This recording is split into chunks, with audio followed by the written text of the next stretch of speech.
Dewan Pakar Tim Kampanye Nasional Prabowo Gibran, Budiman Sujatmiko yang menilai dukungan Yusuf Kala kepada pasangan Amin tidak berpengaruh banyak. Budiman pun mengaku tidak khawatir dengan merapatnya Wakil Presiden Indonesia ke-10 dan ke-12 itu ke kubu pasangan Amin.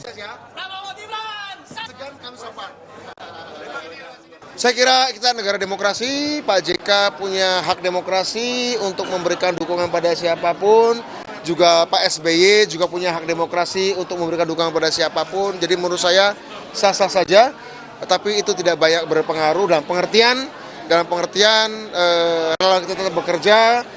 Kita juga banyak partai pendukung koalisi yang bekerja, caleg-caleg dari partai pendukung koalisi Indonesia Maju, caleg pusat sampai caleg daerah bekerja, relawan-relawan juga relawan analog, lapangan maupun relawan teknologi seperti Pride yang dibangun oleh Mas Antoni Leong ini, saya kira semua tetap bekerja seperti biasa.